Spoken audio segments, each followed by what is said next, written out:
प्रिय विद्यार्थियों, आप सबका स्वागत है। कल हमने अवकलन के बारे में बात की थी। आज कुछ हम एग्जाम्पल लेते हैं और उनको सॉल्व करने का प्रयास करते हैं।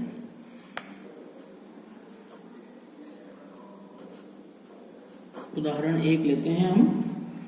यदि y बराबर e की पावर x log x हो तो dy अपॉन dx ज्ञात करें। तो दिया गया है y बराबर e की पावर x log x, इसका x के सापेक्ष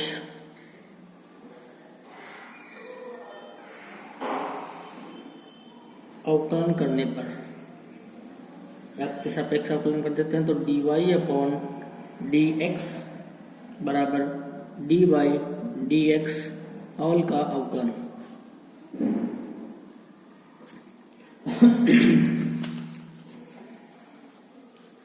बराबर करते हैं e की पावर x आगे आ जाएगा dy dx log x का अवकलन पहले, फिर प्लस, फिर log x आगे आ जाएगा, फिर dy dx ex का अवकलन। इसका एक फॉर्मूला है, हमने उसके आधार पर इसको किया है।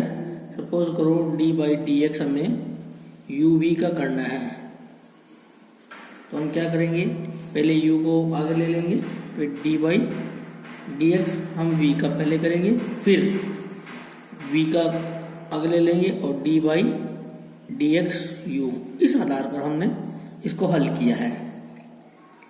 तो इसका जो हल निकलेगा e की power x dot dy dx log x का जो आंसर आता है वो आता है 1 upon x plus log x dot e की पावर x। ओवरऑल अगर हम देखें तो dy अपॉन dx बराबर e की पावर x आगे ले लिया, कॉमन ले लिया, और 1 upon x plus log x, ये इसका हल है। इसको हमने ब्रैकेट में डाल दिया, ये इसका आंसर है। इसी प्रकार एक एग्जांपल और लेते हैं। उदाहरण 2 देखते हैं। अवकलन ज्ञात करना है हमें y बराबर 4x square minus 3x plus 2 का अवकलन ज्ञात करें। तो सिंपल सी बात है, जो दिया गया है उसका x के सापेक्ष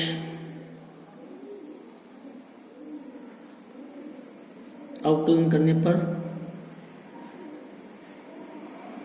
x के सापेक्ष अवकलन कर देते हैं dy अपॉन dx बराबर dy dx ऑल का अवकलन करना है 4x square minus 3x plus 2।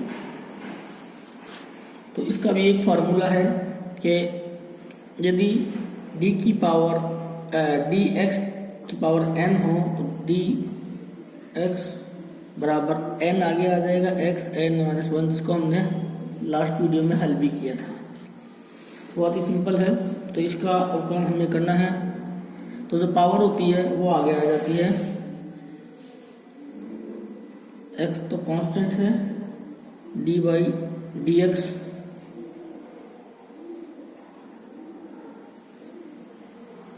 x square minus 3 dy dx, प्रत्येक पद का अवकलन करना है dy dx। तो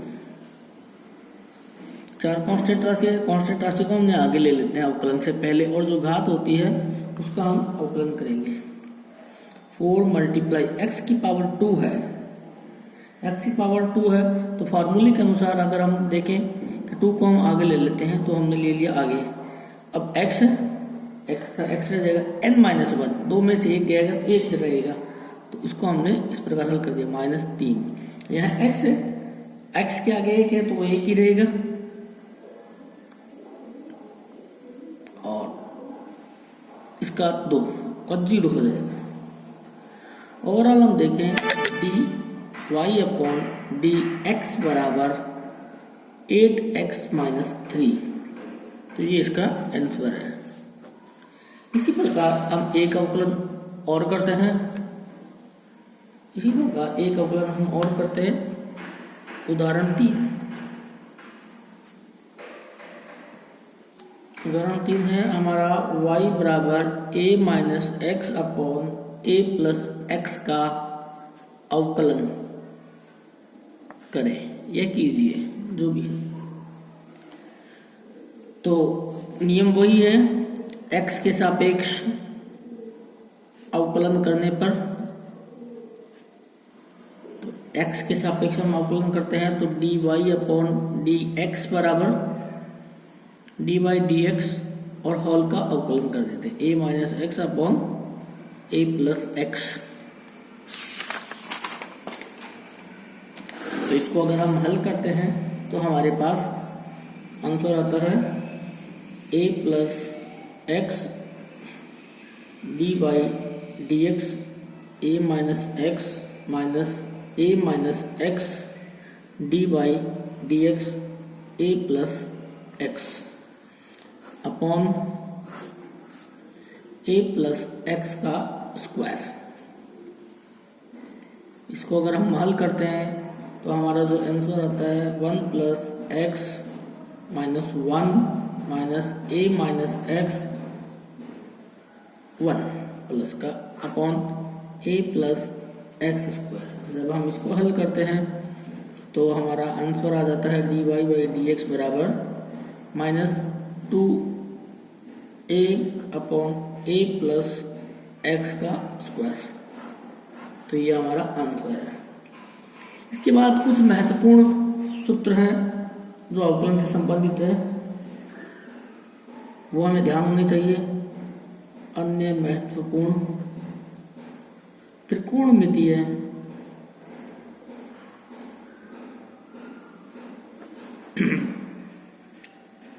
फलन एवं उनके अवकलन गुणांक या अवकल गुणांक जो हमें ध्यान होने चाहिए मोस्टली। तो देखिए, इससे पहला साइन माइनस 1 एक्स का अगर हमें ज्ञात करना है 1 upon root 1 minus X square होगा। इसी प्रकार दूसरा कोस माइनस 1 एक्स हो बराबर माइनस 1 अपॉन 1 माइनस एक्स का स्क्वायर। इसी प्रकार थर्ड देखते हैं टेन इनवर्स एक्स हो बराबर 1 अपॉन 1 प्लस एक्स स्क्वायर। इसी प्रकार फोर्थ इसके रेस्पेक्ट में देखते हैं कोट इनवर्स एक्स हो तो minus 1 upon 1 plus X square. और इसी प्रकार फिफ्थ हम देखते हैं सेक इनवर्स 1 एक्स बराबर 1 एक्स एक्स स्क्वायर माइनस 1। और इसी प्रकार कोसेक का हो जाएगा कोसेक इनवर्स एक्स बराबर minus 1 upon x x square minus 1। ये कुछ फार्मूले हैं जो हमें ध्यान रखने होते हैं। उसके बाद हम मैक्सिमा एंड मिनिमा की बात करेंगे। तो पहले हम बात करते हैं मैक्सिमा, उचिष्ठ।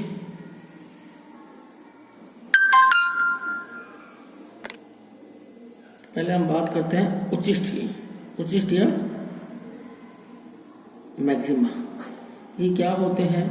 वह बिंदु जिस पर किसी फलन के ग्राफ की दिशा ऊपर से नीचे की ओर परिवर्तित होती है उच्चिष्ट बिंदु कहलाता है। तो वह बिंदु जिस पर किसी फलन के ग्राफ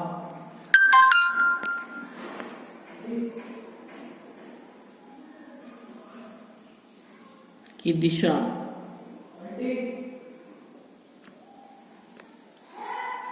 वह बिंदु जिस पर किसी फलन के ग्राफ की दिशा ऊपर से नीचे की ओर परिवर्तित होती है मैक्सिमा कहलाता है। जैसे एक ग्राफ देते हैं हम, उस ग्राफ के आधार पर हम बात करेंगे। जैसे ये कोई एक्स एक्सिस है, ये वाई एक्सिस है, ठीक है, ये 0 है, मूल बिंदु है। जैसे यहाँ हमने लंब डाला, ये ए बिंदु है, ये बी बिंदु है, ये पी है और ये क्यू है, या कोई भी एक्स वाई जेड हम नाम दे सकते हैं। जैसे आर दे दिया हमने, ये फलन एक्स की दिशा में, ये एक्स डिस्टेंस है और ये वाई डिस्टेंस है। तो यहां बिंदु ए क्या है? उच्चिष्ट बिंदु है, क्योंकि यहां से वापस फलन नीचे की तरफ जा रहा है, ग्राफ नीचे की तरफ जा रहा है। इसी प्रकार दूसरा है मिनिमा या निम्निष्ठ, वह बिंदु जिस पर किसी फलन के ग्राफ की दिशा नीचे से ऊपर की ओर, मतलब अगर हम इसमें देखें नीचे से ऊपर की ओर, तो ये पॉइंट आर जो आ रहा है, जो बिंदु बी पर हमने लंब डाला हुआ है, वह मिनिमा कहलाता है। वह बिंदु जिस पर किसी फलन के ग्राफ की दिशा नीचे से ऊपर की ओर परिवर्तित होती है, मिनिमा कहलाता है।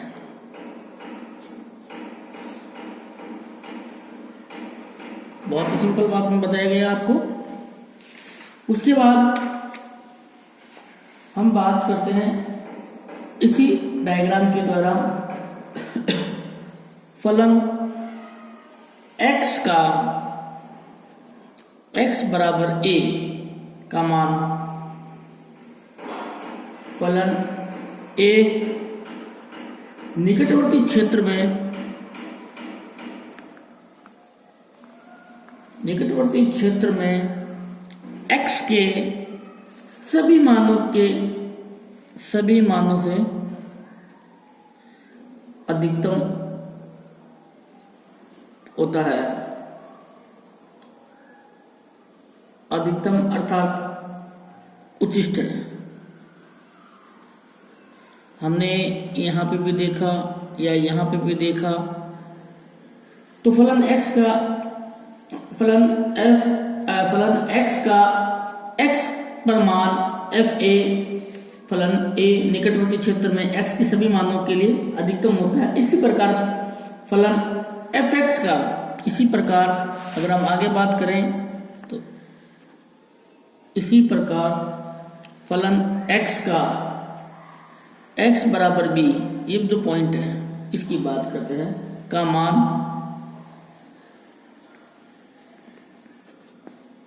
फलन b या निकटवर्ती क्षेत्र में x के सभी मानों में न्यूनतम अर्थात निम्नलिखित है।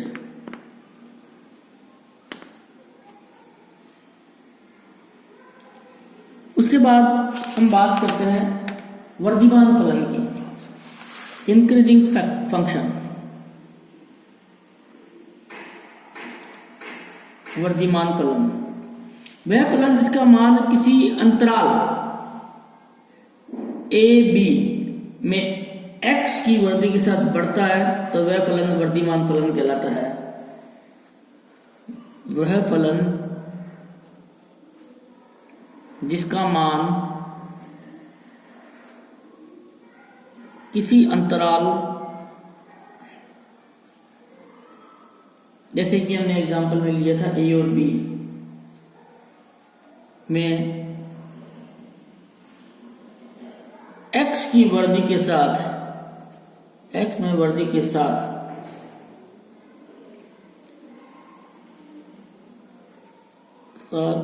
बढ़ता है, तो वह फलन वर्धमान फलन या इंक्रीजिंग फंक्शन कहलाता है। इसी प्रकार एक होता है डिक्रीजिंग फंक्शन,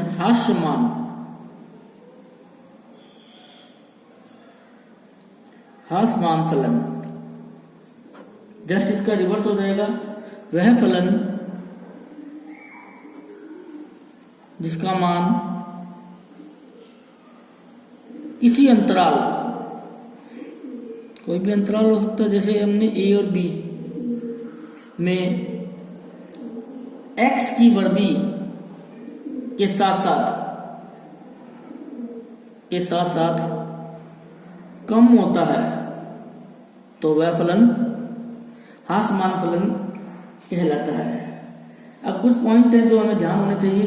उच्चिष्ट तथा निम्निष्ट बिंदुओं को चरम बिंदु भी कहा जाता है। किसी फलन में उच्चिष्ट तथा निम्निष्ट बिंदु एक से अधिक भी हो सकते हैं। उच्चिष्ट तथा निम्निष्ट एकांतर क्रम से ही आते हैं। फलन x के दो समान मानों के मध्य कम से कम एक उच्चिष्ट या निम्निष्ट अवश्य होता है। वह बिंदु जिस पर किसी फलन का मान ना तो उच्चिष्ट है और ना ही निम्निष्ट है, नति परिवर्तन कहलाता है। इंपॉर्टेंट चीज है नति परिवर्तन।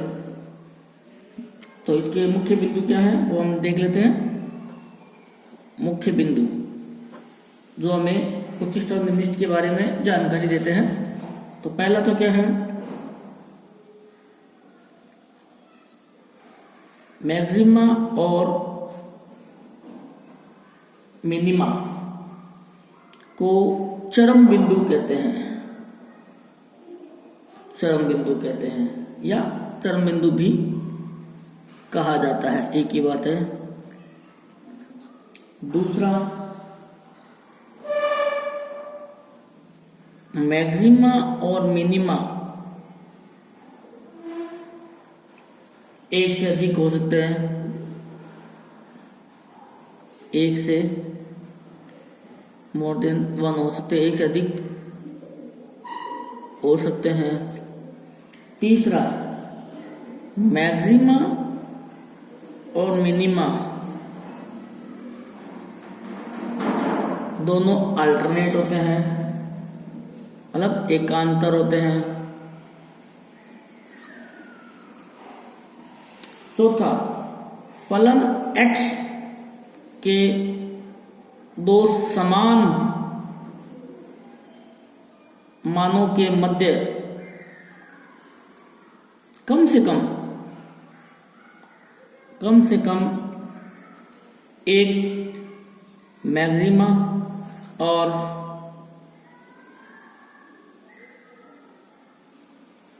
या मिनिमा अवश्य होता है। पांचवा, वह बिंदु जिस पर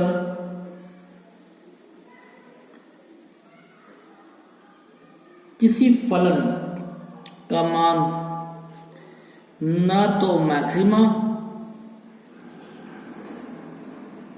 है और ना ही मिनिमा है, नति परिवर्तन बिंदु कहलाता है। नति परिवर्तन बिंदु या पॉइंट ऑफ इन्फ्लेक्शन, नति परिवर्तन बिंदु कहलाता है, या इसे बोलते हैं पॉइंट ऑफ इन्फ्लेक्शन। जैसे एग्जांपल देते हैं,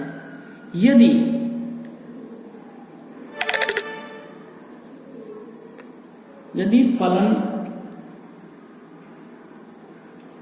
x बराबर 0 हो, लेकिन जैसे जैसे x 0 के से होता हुआ बढ़ता जाएगा, वैसे वैसे फलन f(x) का चिन्ह परिवर्तित न हो तथा x0 ना तो मैक्सिमा का तथा ना ही मिनिमा का बिंदु है। ऐसी स्थिति में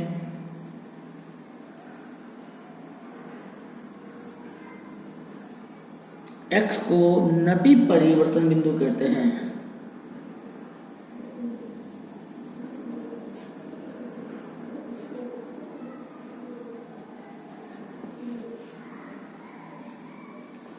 कल हम बात करेंगे मैक्सिमा और मिनिमा ज्ञात करने की विधियों के बारे में। धन्यवाद।